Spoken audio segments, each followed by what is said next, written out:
A melatonina, ela não é indicada para o tratamento da insônia. Muita gente prescrevendo e muita gente usando porque acha na gôndola do supermercado, né? Para insônia, como um indutor do sono, né? Como ela é muito vendida e propagada, ela não teria muito essa indicação. Ela não é remédio para dormir para quem tem insônia.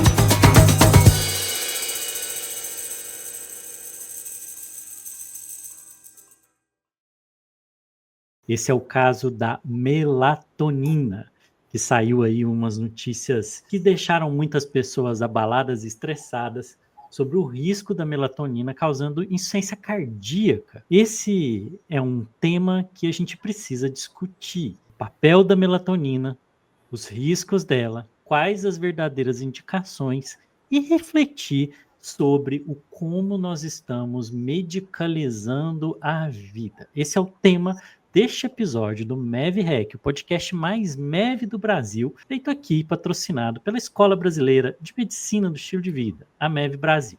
Então esse é o tema, vamos tirar o sono de vocês com a melatonina hoje. Mais um MEV-REC. Isso, a melatonina andou criando aí barulho nos últimos dias, nas últimas semanas, desde que um resumo de congresso foi apresentado na conferência da Associação Americana de Cardiologia, em Nova Orleans, trazendo a ideia de que a melatonina poderia aumentar o risco de insuficiência cardíaca. As estruturas foram abaladas por aí, várias pessoas, essa notícia saiu em vários jornais e, de repente, começa. Será que melatonina faz mal? Com um tanto de gente usando melatonina à torta e à direita, e por incrível que pareça, ela virou balinha. Está à venda aí como se fosse chiclete, se é que não tem já chiclete de melatonina. Para discutir esse tema, falar das suas indicações, questionar isso tudo, ver para que serve, para que não serve, quais os riscos se corre, que cuidado tem que ter, nós estamos aqui com a doutora Renata Barbosa, professora da MEV Brasil, neurologista, com formação em medicina do sono pelo Instituto do Sono e TCC para insônia também. Renata, seja bem-vinda ao MEV-REC. Prazer estar aqui, Luiz, ainda mais para falar desse tema que está tirando o sono de muita gente. Porque tem muita gente usando, né? E muita gente prescrevendo melatonina. Exatamente. Muita gente prescrevendo e muita gente usando porque acha na gôndola do supermercado, né? Então. Isso é uma questão importante, né, Renata, que você está colocando. Eu acho que são dois pontos aqui, né? A gente pode discutir a validade da informação que está sendo divulgada como se fosse uma grande descoberta da ciência. Então. Isso é uma questão importante, né, Renata, que você está colocando. Eu acho que são dois pontos aqui, né? A gente pode discutir a validade da informação que está sendo divulgada como se fosse uma grande descoberta da ciência. Isso a gente pode discutir depois, porque não é bem assim. Mas primeiro, para que serve, qual a função, o que é essa melatonina? E será que ela devia ter virado goma de mascar mesmo? Pois então, né, Luiz? Então, assim, como eu aprendi com o meu professor, a gente começa pelo conceito para a gente poder entender a indicação, né? Para a gente entender se realmente o uso que tem sido realizado, ele está adequado e se tem algum risco, né? Até para a gente saber direcionar estudos futuros também mais relacionados a isso, né? Qual que é a função da melatonina? O que ela é? Então, assim, a melatonina, embora ela tenha sido no Brasil liberada até como um suplemento, a melatonina ela é um hormônio cronobiótico. O que é isso? Ele é um hormônio que ele vai sincronizar, ele é um sincronizador do ciclo, do ritmo circadiano, né? Então, ele regula ali o ritmo circadiano de 24 horas no nosso organismo. O principal deles é relacionado ao sono, né? Que regula ali esse ciclo sono e vigília.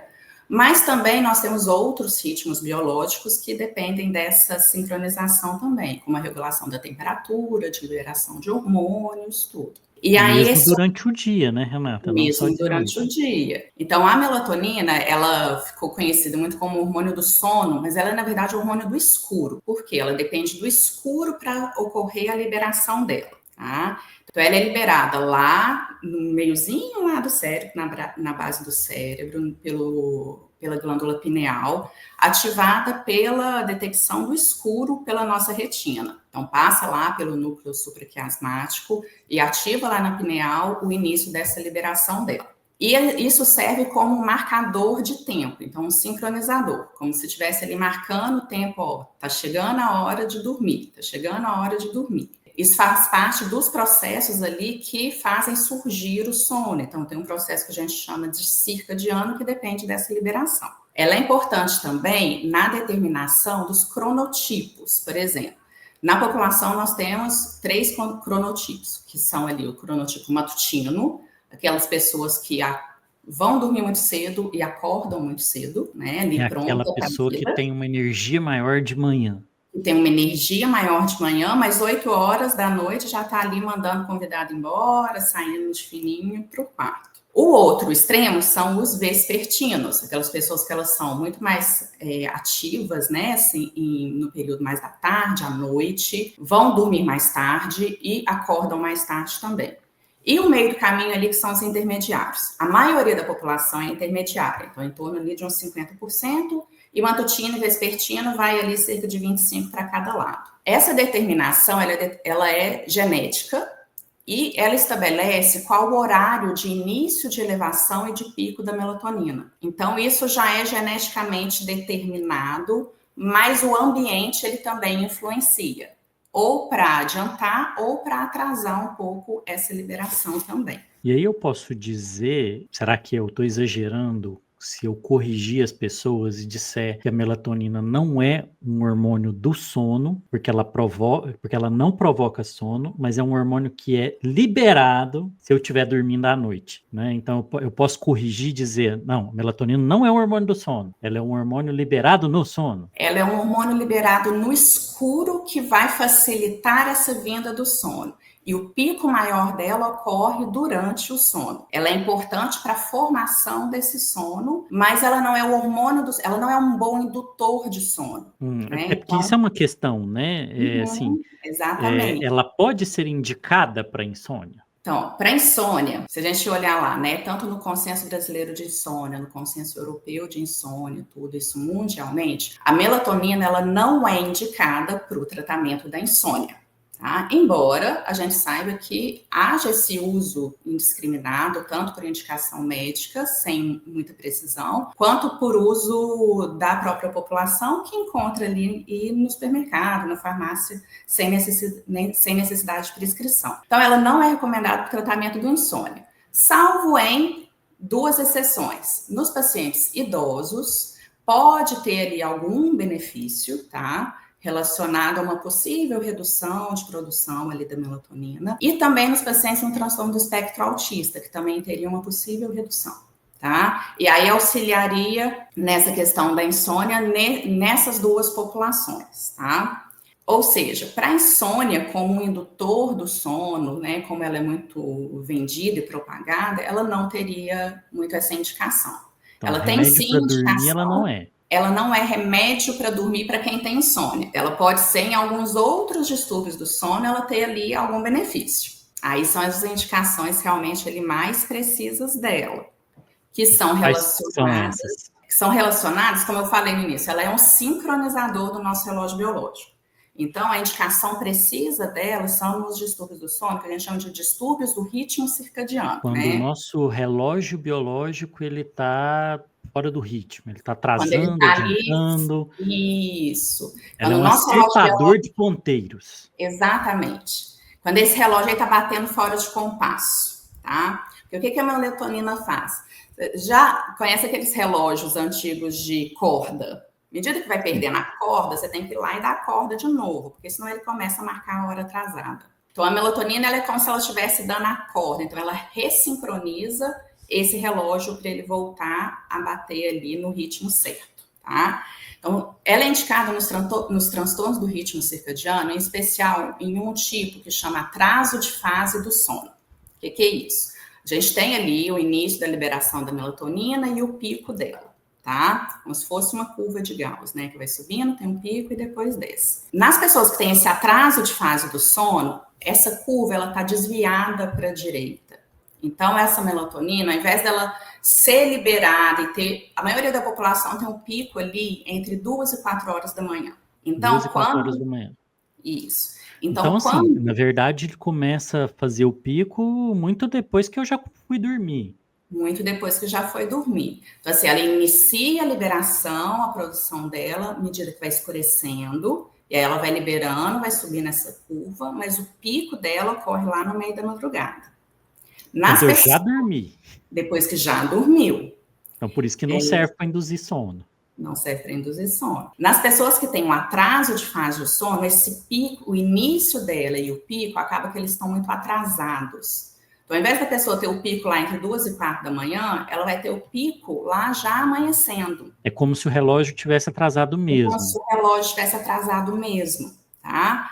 Então, às vezes a pessoa acha que tem uma insônia, porque ela tenta ir dormir 10 horas da noite, 11 horas da noite e não consegue. Mas se ela fosse deitar para dormir lá pelas 3, às vezes 4, ela dormiria. Ela dormiria.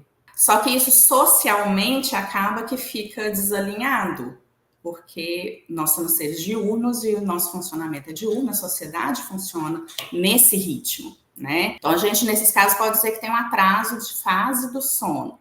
E aí a melatonina, ela tem um benefício para poder a gente adiantar essa fase, né? Puxar ela de volta, para ela voltar a subir mais cedo e conseguir esse pico mais cedo, tá? Então, para realinhar esse ritmo ao ritmo claro-escuro, né? Que é um regulador ali desse ritmo. Esse atraso de fase, ele acontece em adolescente? Quais situações em que o atraso de fase acontece mais, assim, é mais comum? Só para a gente começar a suspeitar que a insônia não seja insônia. A insônia não seja insônia. Então, assim, ela pode acontecer na população em geral, mas nos adolescentes, a gente tem... Os adolescentes, eles tendem a ser mais vespertinos. Biologicamente, eles são mais vespertinos, ou seja, eles vão dormir mais tarde e acordam mais tarde. Evolutivamente selecionado, né, para eles se distanciarem dos pais, né? E nessa fase de adolescência, isso é exacerbado. Então, eles ficam ainda... Essa curva, ela dá uma desviada ainda maior. Tem a parte biológica, tá? Mas a questão comportamental, ela acaba influenciando muito. Que se o adolescente ali, ele já tem essa tendência a ser com esse ritmo mais desviado, né? E aí, na hora de dormir, ele ainda tem ali exposição a muita luz, as telas, a jogos, muito estímulo, tudo. Isso tudo acaba contribuindo, tipo, joga mais lenha na fogueira. Então, o ritmo que já estava desviado, com a questão comportamental, ele acaba contribuindo para desviar mais ainda. E aí, no dia seguinte, ele tem que acordar que horas para ir para a escola? 6 da manhã para chegar às 7. Se for em São Paulo, pelo menos mais aqui em casa ainda. é assim. Aqui em casa é foi assim. em São Paulo, mais cedo ainda. Então, acaba que ele chega dormindo. Ele acabou que cortou uma fase ali importante do sono dele. Muitas vezes eles ficam ali cronicamente privados de sono até, né, com sonolência ali ao longo do dia e tudo, e depois à tarde querem hibernar, né, querem dormir para compensar aquele sono que foi perdido. E aí, Renata, se existe o atraso de fase, o relógio que atrasa, tem o relógio que adianta? Tem o relógio que adianta também, que é um outro distúrbio ali e do ritmo circadiano. Esse relógio que adianta, então a pessoa, ao invés dela ter o sono ali muito tarde, ela acaba tendo esse sono muito mais cedo, tá? Então esse relógio, ele adianta mais. Então, a pessoa vai ter sono ali, às vezes, 5, 6 horas da tarde. Então, adianta além do que a gente considera a pessoa como uma matutina, tá? Então, isso fica ainda mais exacerbado.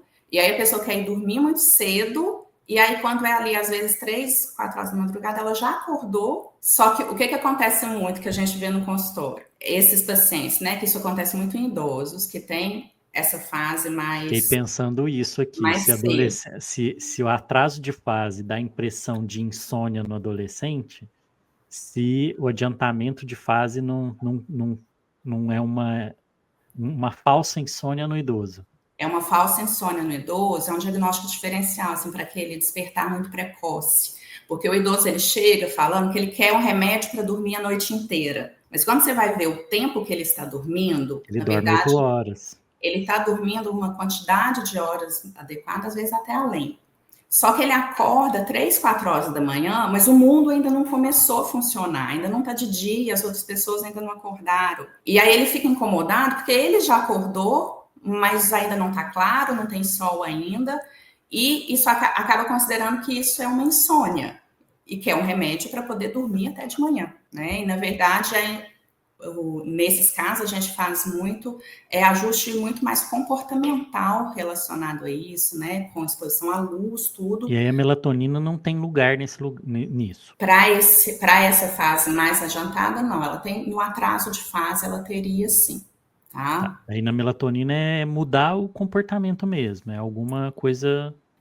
E assim, mesmo nesses casos em que ela tem a indicação, não é ela sozinha. O comportamento, ele faz muita diferença, tá? Porque a melatonina, ela é um sincronizador endógeno, mas a gente tem os sincronizadores exógenos, né? Que eles contribuem para sincronizar esse nosso ritmo biológico.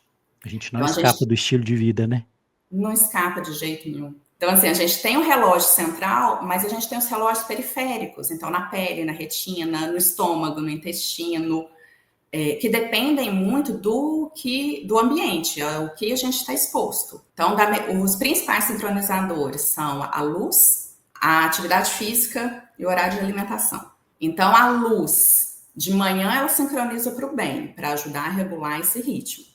Mas se tem essa exposição à luz muito forte ali próximo do horário de dormir, acaba que ela vai contribuir para desalinhar esse ritmo, porque o cérebro entende esse sinal como, opa, tá aí de dia, dá uma confundida. Então, a luz ali pela manhã, durante o dia, ela é um sincronizador desse relógio para o bem. Outros sincronizadores, atividade física regular, tá? Então, isso contribui para sincronizar esse relógio biológico. Ter os horários de alimentação ali mais regulares, ter rotina. Isso acaba que auxilia na sincronização desse relógio também. Então, mesmo nos casos em que a melatonina ela tem alguma indicação, ali nesses distúrbios do sono, ela não vem sozinha, né? Ela vem junto com toda a questão comportamental e do estilo de vida que vai acabar interferindo. Além do atraso de fase, de alguns casos de insônia, e tem mais alguma indicação da melatonina em transtornos do sono? Dentro dos distúrbios do ritmo, ela também pode ser indicada, por exemplo, nos pacientes que tem, a gente chama tipo o livro curso ou o ciclo não 24 horas, que é observado muito nos pacientes que têm deficiência visual mais importante. Como a melatonina, ela depende desse sinal luminoso, né, do claro e escuro para a liberação dela, quando se tem uma deficiência ali visual mais importante, acaba que isso fica prejudicado. Então, esse relógio... O relógio começa a ter um ritmo muito mais do ritmo interno, porque ele não tem sincronizador externo. Isso, ele não tem sincronizador externo bem definido. E aí, como se esse relógio ele fosse sempre atrasando, né, a cada dia. E aí a melatonina ela pode ter esse papel para ajudar nessa sincronização. Outro de distúrbio do ritmo também nos trabalhadores de turno, ela pode auxiliar, tá? E também no jet lag, ela ali por curto período, ela tem esse papel para ajudar uma sincronização mais rápida ali desse ritmo biológico. Outras questões dentro da medicina do sono, que ela também é bem indicada, seria no transtorno comportamental do sono REM. Tá? Então, o que é isso? Só para dar uma recapitulada. Esse transtorno comportamental do sono REM, a gente tem ali as fases do sono REM, sono não REM. A gente vai aprofundando o sono, então o sono não REM, N1, N2, N3, que é o sono mais profundo, depois a gente faz sono REM, que é o que tem movimento rápido dos olhos, onde estão presentes ali a maior parte dos sonhos. À medida que a gente vai aprofundando o sono, a gente vai relaxando. Então, vai relaxando toda a musculatura, para quando a gente chegar no REM, o corpo ele está em atonia. Então, ele está todo relaxado, a musculatura toda relaxada. O que isso é importante? Que como é uma fase onde ocorrem muitos sonhos, e os sonhos mais comparados à realidade, né? Então, com muito movimento, com fala e tudo, a gente quer que a pessoa esteja em atonia para ela não vivenciar esse sono. Então, quando a pessoa ela tem um transtorno comportamental do sono REM, durante essa fase, ela chega a entrar em atonia. Então, ela pode acabar vivenciando esse sonho dela. E isso pode trazer alguns riscos, tanto para quem está ao lado, quanto para a própria pessoa. tá? Por exemplo, se a pessoa sonhar que ela tá lutando com um urso, Ela ela luta pode com você. vivenciar isso e lutar com quem tá ali dormindo do lado dela. Se ela sonhar que tá correndo, ela pode levantar e sair correndo, cair, bater na parede, né, sem ter questões assim de acidentes relacionados ou de lesões na própria pessoa ou em outras relacionadas a esse tipo de distúrbio. E ele é um marcador, não significa que sempre vai acontecer, mas quando é identificado esse transtorno comportamental do sono REM, é importante que esses pacientes eles sejam acompanhados, né, por um neurologista, porque é um marcador de que lá na frente possa aparecer uma doença neurodegenerativa, como a doença de Parkinson, ou mesmo algum tipo de demência também relacionada. Renata, e aí vem uma coisa aqui, né? Assim, quando a gente olha aí, depois a gente discute sobre as balinhas, né? E sobre você tem uma opinião, eu sei que você tem uma opinião sobre isso, né?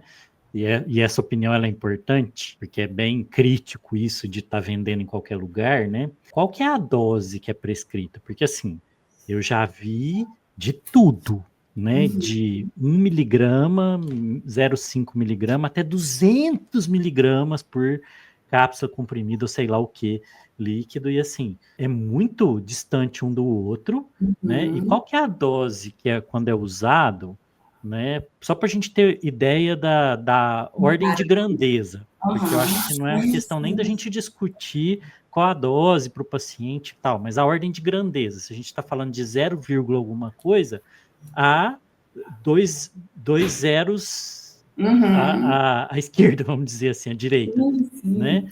Nos transtornos de sono. Geralmente o que a gente prescreve, a gente começa ali com dose baixa, em torno de 1 miligrama, e aí pode ser 1 a 3 miligramas na grande maioria, tá? Às vezes podemos chegar ali até a 5 miligramas, mas doses acima disso, para os transtornos de sono, a gente não vê ali recomendação, Nossa, tá? eu já vi cápsula de 200 miligramas. E aí tem as extrapolações, né? Então, existe um certo potencial que poderia ter algum benefício, como antioxidante, anti-inflamatório. Isso, que aí é uma outra coisa que eu queria te perguntar, né? Tem um monte de ideias sobre melatonina servindo para tudo que é coisa, para diminuir risco de câncer, para tratar doença autoimune. De onde isso saiu? E assim, tem estudo assim vamos dizer assim, gente mesmo, né, mostrando que isso funciona, ou a gente está só falando de coisa para ratinho?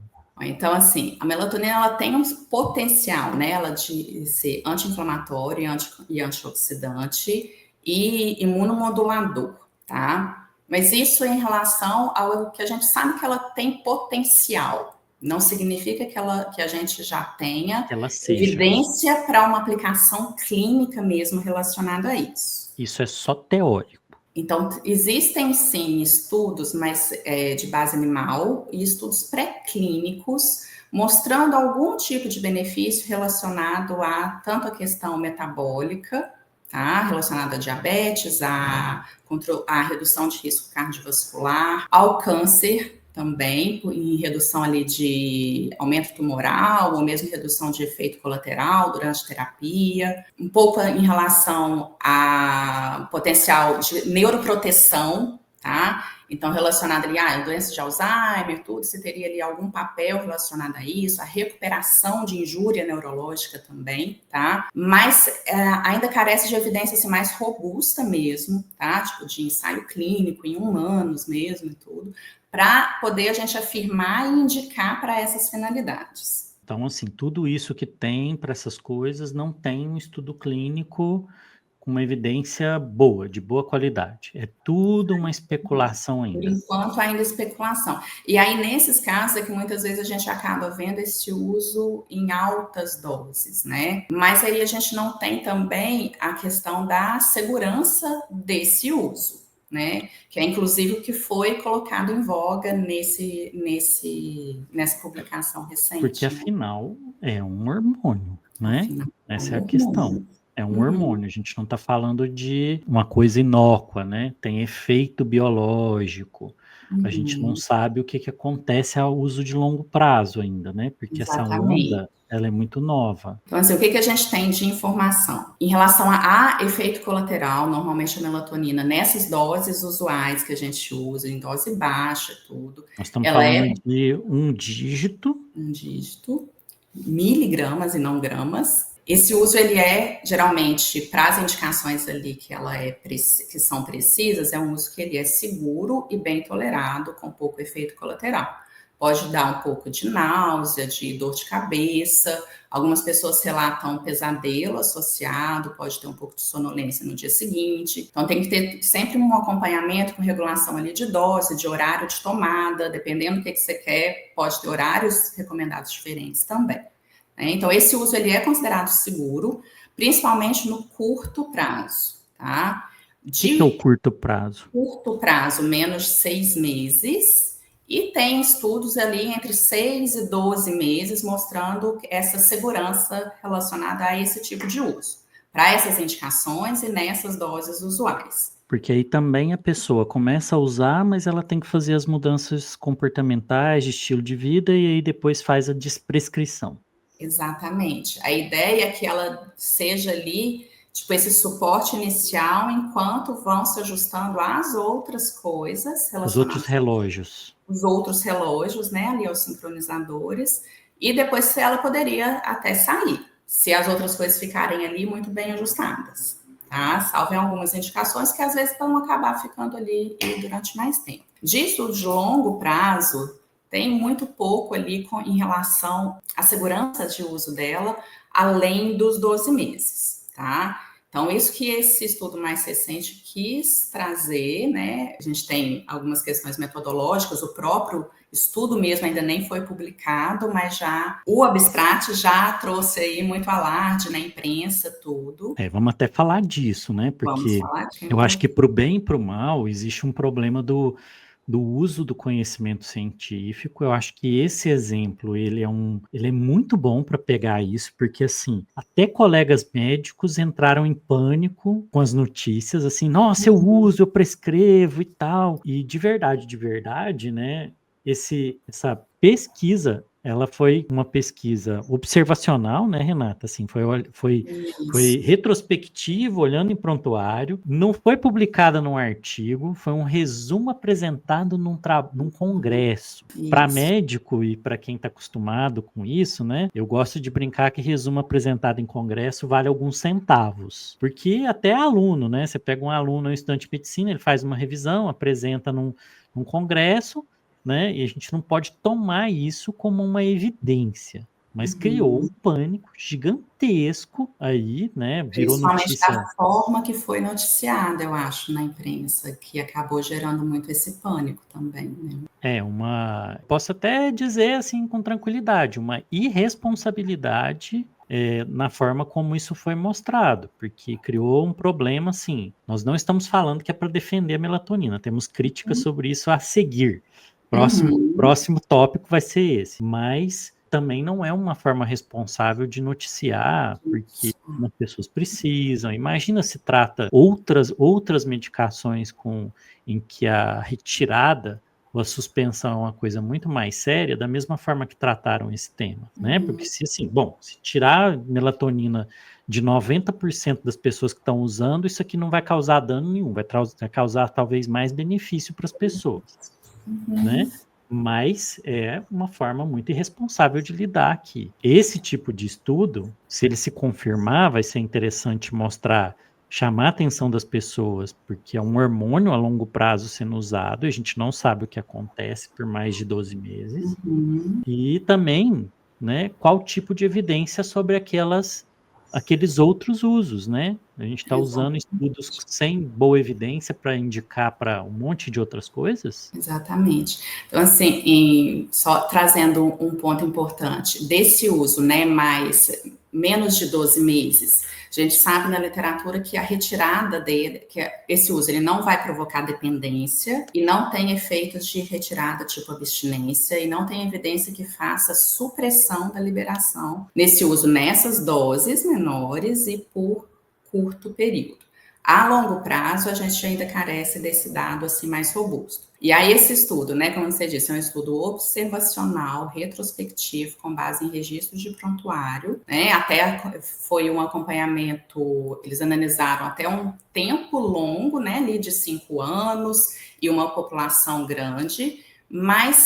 Foram 130 mil estudos, adultos, tudo bem, é um N grande. Durante 5 anos. Então, assim, um N bom, um tempo bom, né? Mas assim, a gente não pode inferir causalidade, a gente não pode afirmar que uma coisa causou a outra. A gente pode afirmar que as duas coisas aconteceram ao mesmo tempo, enquanto estava observando. E vamos colocar uma coisa, né? Qual foi o tamanho da coisa, né? No grupo controle, foi mais ou menos 2,7% de insuficiência cardíaca acontecendo. No grupo que usava melatonina, era 4,6%.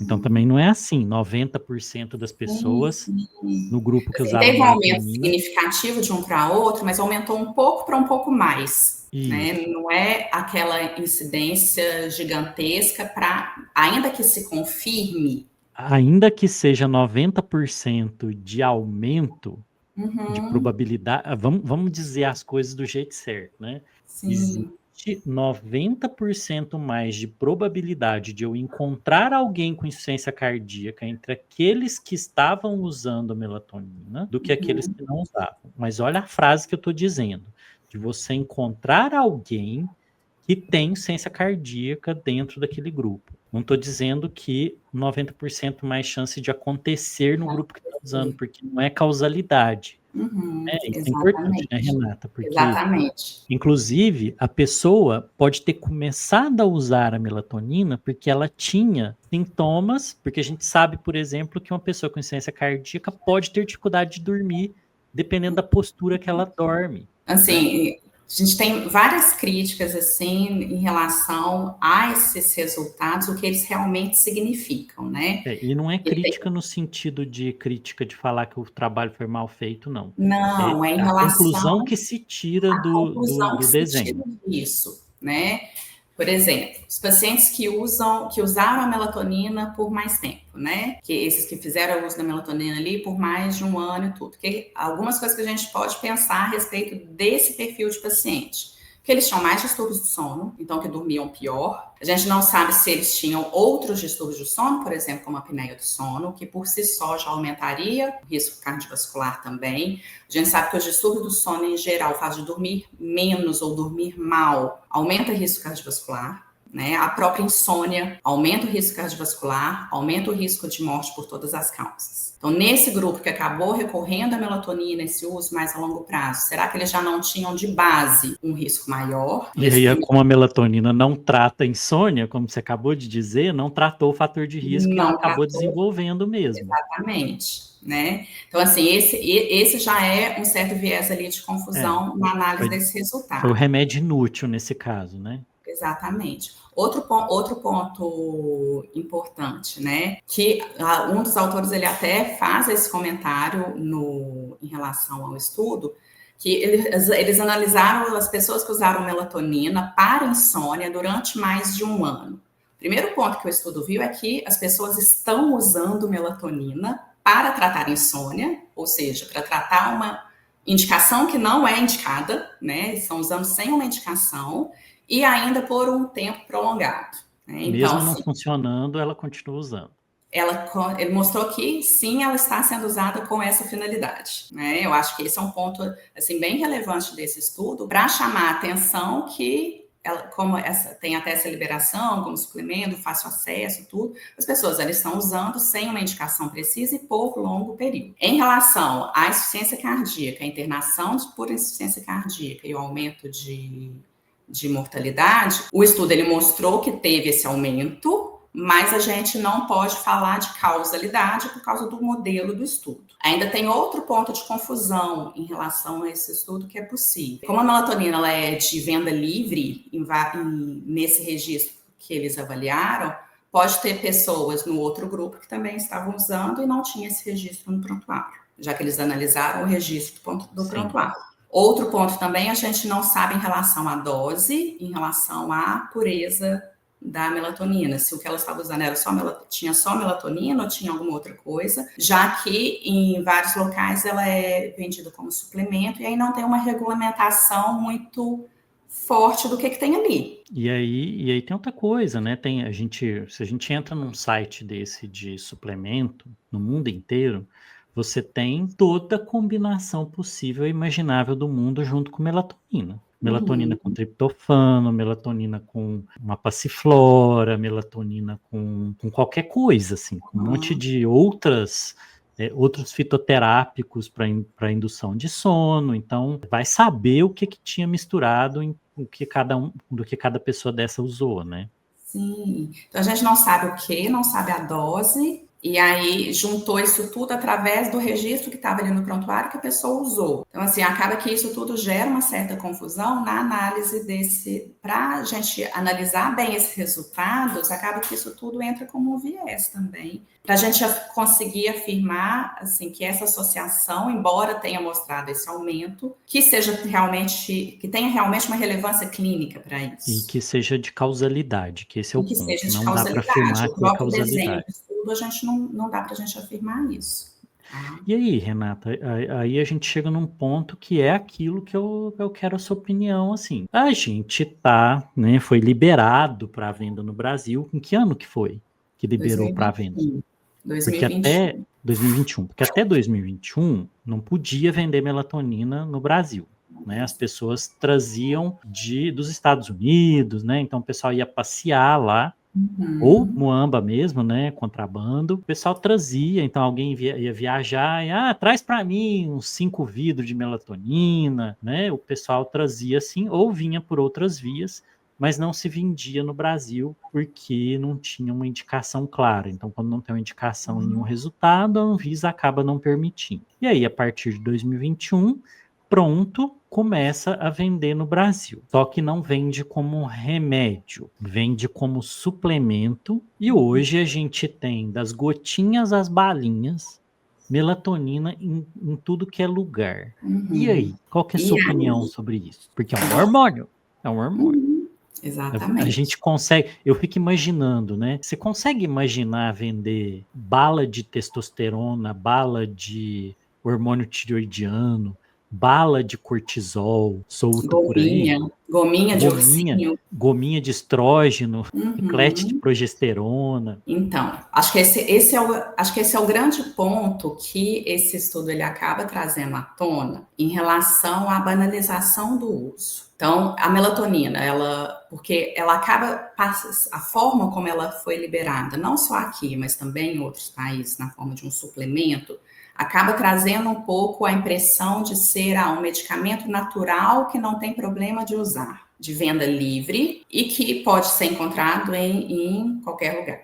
Né? A pessoa compra pela internet, compra no supermercado, compra na farmácia sem ter uma prescrição. O suplemento acaba que ele tem uma regulamentação diferente dos medicamentos. Né? Então, acho que esse é um ponto importante. Então, o medicamento, ele vai ter ali todo o estudo, né, de bioequivalência, de biossegurança, de efeitos colaterais, do que tem ali, da dosagem, se o que ele traz é aquilo que ele tem mesmo. Nos suplementos, não tem isso de forma tão rigorosa. Existe, inclusive, alguns trabalhos nos Estados Unidos, que lá também é liberado assim, de venda livre, tem a balinha do ursinho, né, e vários outros tipos de gominhas, mostrando tanto intoxicação em crianças, porque pegou o pote de ursinho, quanto da análise do que tinha ali, mostrando que a quantidade que tinha, ela era muito superior ao trazido no rótulo, e às vezes com outras substâncias juntas que não estavam listadas ali naquele rótulo, tá? Então, em relação à liberação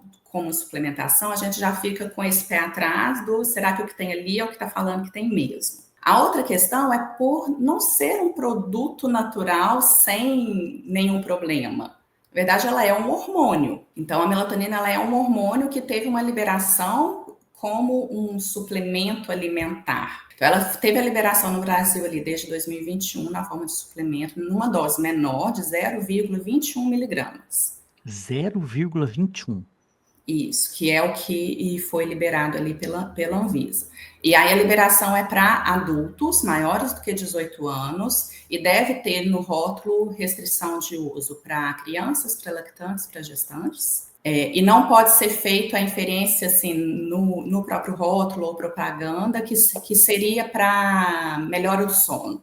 Então, assim, quem obedece isso, né? Quem obedece isso e quem regulamenta realmente isso, né? Então, assim, muito esporádico, a gente vê, foi retirado do mercado, às vezes tem alguma coisa. Teve uma que foi retirada do mercado porque estava Melatonin Kids, né? Então, direcionando para criança e a Anvisa não liberou para criança. Então, assim, tem algumas questões assim, pontuais, mas não tem aquela regulamentação e aquela fiscalização tão em cima quanto é em relação aos medicamentos.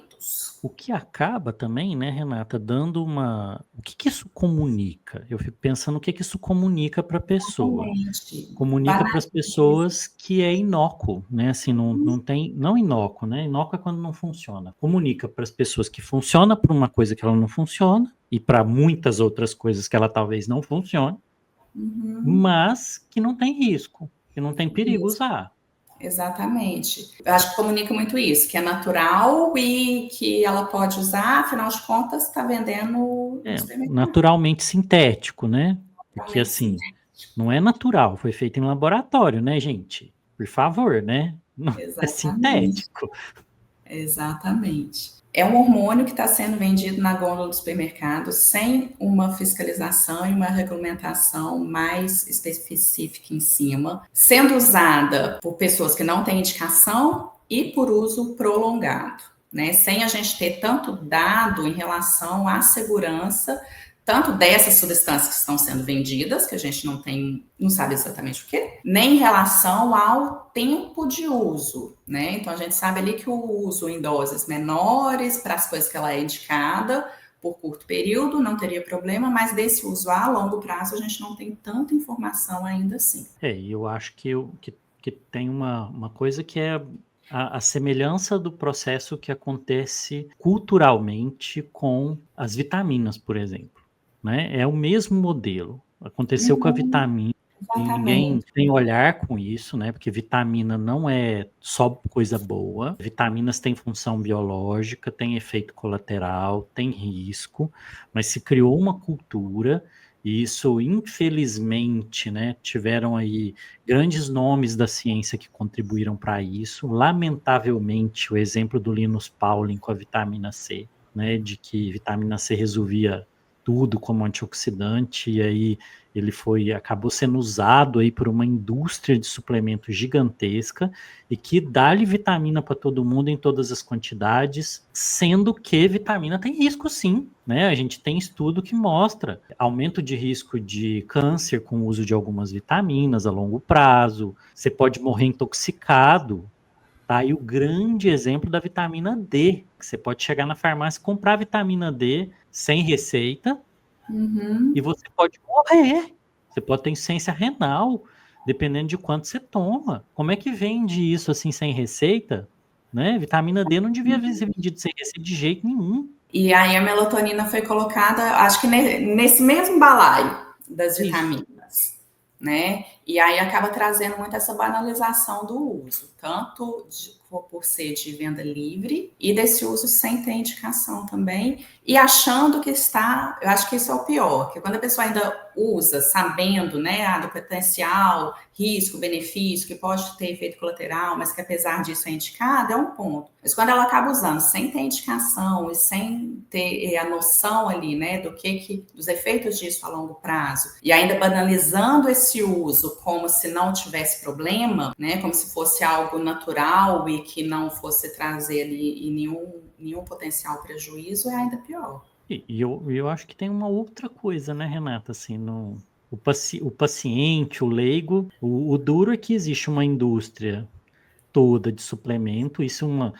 não canso de dizer isso. Uma vez eu estava ouvindo um podcast aí famoso, e em que estavam entrevistando alguns donos de fábricas de suplemento brasileiro e tal, e eles comemorando, assim, com grande felicidade, o fato de que existe um grande mercado não explorado no Brasil, porque o gasto do brasileiro com suplemento alimentar e vitamina e todo o resto ainda é muito, muito menor do que o do mercado americano. Oh, que triste! Se isso é o nosso alvo, é ter o Uhum, que o americano tem de suplemento, Deus do uhum. céu, né? Para que caminho a gente vai se a gente quiser isso, né? Isso não é exemplo Oferecer um para livro, ninguém. né? E eu acho que o outro aspecto grave é os nossos colegas médicos não saberem, né, disso e às vezes prescreverem o quanto faz falta formação em medicina do sono, né? Na Exatamente. graduação, Essa é uma grande carência, sim. Você teve aula de sono na sua graduação, Luiz? nenhuma, nenhuma. Eu tive, para não falar nenhuma, né? Na fisiologia, quando a gente vê neurofisiologia, fala de sono, mas Fala que medicina do existe, que sono, tem não. sono REM, que se tem sono não REM, Isso, acabou. É o só que a isso. gente tem geralmente na graduação. Mesmo na residência, né, eu na neurologia, durante a residência, eu não tive nada específico de Na sono. psiquiatria também Talvez não. Eu na estudei porque eu gostava do psiquiatria. assunto. Então, assim, o que a gente sabe é porque quem estudou sono é porque depois acabou indo atrás de uma formação mais específica relacionada. Ou mesmo uma residência ali específica em sono ou alguma outra formação relacionada a esse assunto. Então, embora sejam questões muito prevalentes na população, Não, e né? fora, a Um gente passa um terço dos terço brasileiros da vida tem dormindo. um terço dos brasileiros tem apneia do sono, dos adultos têm Isso. apneia obstrutiva do sono, que é relacionada a aumento de risco cardiovascular, piora cognitivo, pior memória, pior concentração, acidentes, né? Cerca ali de 15% pelo menos tem a queixa de insônia crônica, 45 em torno, mais ou menos a queixa, e cerca de 15% o diagnóstico mesmo ali, seguindo os critérios ali em relação à insônia crônica, que também aumenta, né, risco cardiovascular, mortalidade relacionada, qualidade de vida. Então, assim, são patologias que são muito prevalentes na população. E às vezes a gente estuda ali ao longo, né, da faculdade, da própria residência, tudo, às vezes aquele cantinho do livro de alguma patologia ali super rara, mas algo que todo mundo dorme ou deveria dormir e que é um problema cada vez mais latente, né, na sociedade ali funcionando 24/7, com o estilo de vida sendo deixado aí bem de lado, aumentando cada vez mais, né, esses distúrbios do sono e o impacto que isso acaba tendo na sociedade. E assim, Isso não é e estudado. lembrar, né? Assim, um terço da vida da pessoa é sono. É E sono. como é que o médico não conhece nada sobre um terço da vida do paciente dele? Exatamente. Interessa para o cardiologista, interessa para o neurologista, interessa para o psiquiatra, interessa para o endócrino, interessa para todo mundo, porque assim, um monte de coisas são afetadas, né, pelo sono ruim. Não é à toa que o sono é o pilar base, né? Ali quando a gente vê no estilo de vida, tá, estão todos conectados, ali os pilares do estilo de vida, mas se o sono não está funcionando, ele acaba desmoronando tudo. Ele é inegociável, né? Eu E é gosto de, eu gosto de inegociável. brincar que são dois pilares assim que são a base. O sono é o terreno e o estresse é o mato. Você tem que Uhum. aplainar o terreno e você tem que arrancar o mato. E tem que arrancar o mato para as coisas poderem funcionar bem, fluir bem. Esse o sono ele é um problema muito latente, assim, ele é muito imediato. As pessoas, quem está com dificuldade para dormir, com problema de sono, quer uma solução imediata, quer uma solução para agora. E aí isso acaba sendo um terreno para própria indústria ou para prescrições assim mais equivocadas, tudo, acabarem se aproveitando dessa urgência de quem não consegue dormir. E aí, se passar qualquer coisa para a pessoa, não consegue dormir, toma isso, faz isso, toma melatonina, a pessoa vai tomar porque ela está com uma urgência de dormir, né? Ela que não está conseguindo ali dormir. Então, acaba sendo uma população muito vulnerável para esse tipo de liberação da melatonina como um suplemento ou de qualquer outra medicação relacionada ali ao sono muito sem cuidado. Isso aí. Renata, Muito boa essa discussão. A gente tem aí várias questões ligadas, não é uma questão só fisiológica, tem uma questão Uhum. cultural, tem uma questão econômica envolvida e tem, infelizmente, né, revela mais uma falha da formação médica, né, que é a ausência de educação em medicina do sono na graduação. Quais são aí as suas considerações finais antes de eu te agradecer aqui por participar? Então, assim, primeiro vamos para quem ficou preocupado com esse estudo, né? Ou que está usando, ou que prescreve a melatonina. A gente tem que aguardar primeiro a publicação do estudo mesmo, né? Ali e avaliado por pares, para a gente ver exatamente ali com mais profundidade o que foi avaliado, o que não foi, para ter mais opinião mesmo em relação ao próprio estudo. É Ele não porque infere. porque a pôster de congresso, gente, para quem não entende, pôster de congresso é igual trailer de filme. Às vezes o trailer é uma coisa incrível. Nível. Editaram para parecer que o filme é maravilhoso. A hora que você vai Uhum. assistir, não presta de jeito nenhum. Sim, então assim, aguardar o estudo revisado por pares para poder realmente ter, saber exatamente o que está ali, né? Além disso, né?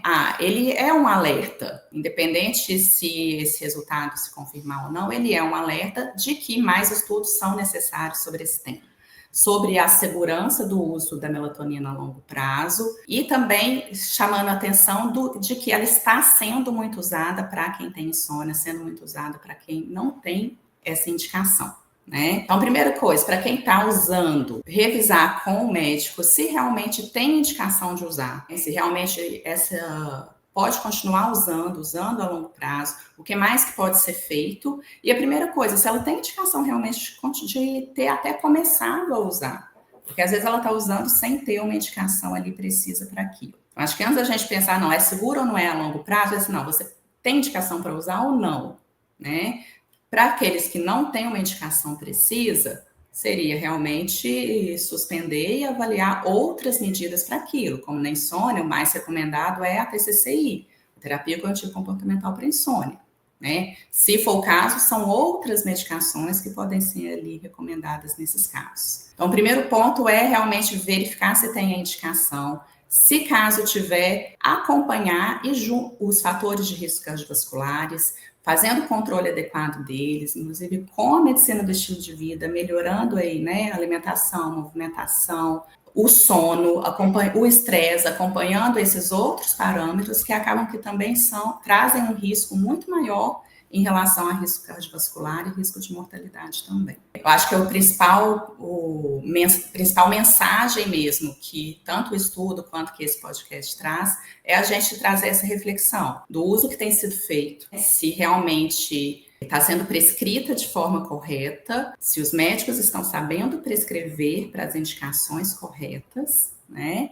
E em relação a essa liberação, essa banalização do uso pela forma como ela é liberada aqui no Brasil.